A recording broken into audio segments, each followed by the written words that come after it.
তো hello news বাংলার দর্শক, একেবারে ভিডিও শুরুতেই যে বড় খবরের দিকে নজর রাখতেই হচ্ছে।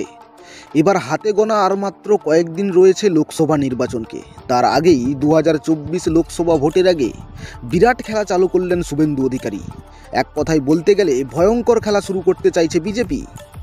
বিরোধী দলনেতা শুভেন্দু অধিকারীর মুখে এই কথা শুনে 2024 লোকসভা নির্বাচনের চাপে এই রাজ্যের শাসক দল তৃণমূল কংগ্রেস। তিনি কি বলেছেন শুভেন্দু অধিকারী, যার জন্য এই রাজ্যের শাসক দল তৃণমূল কংগ্রেস চাপে পড়েছেন?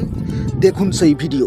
আর সিপিএম এর অনেক বলিষ্ঠ নেতা বাড়িতে বসে আছেন, তাদের সঙ্গে আমার কথা হয়েছে দুটো ব্লকে। তারা আমার সঙ্গে কথা বলেছেন আমি এই প্রবীণ নেতাদেরও আগামী লোকসভার আগে বিজেপির পক্ষে মাঠে নামাবো। আমার সঙ্গে সকলের কথা হয়েছে।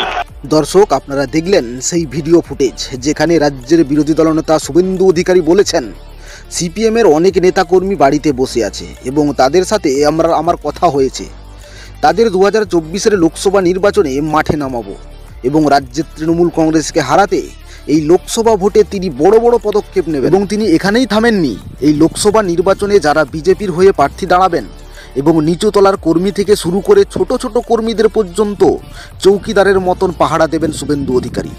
মিথ্যে মামলা হলে, পুলিশ কেস হলে এবং মাথা ফাটালেও রক্ত পুছে দেবেন তিনি। তবুও এই রাজ্যে তৃণমূল কংগ্রেসকে হারিয়েই ছাড়বেন শুভেন্দু অধিকারী। এমনই ভয়ঙ্কর দাবি করলেন খেজুরির একটি সভা থেকে।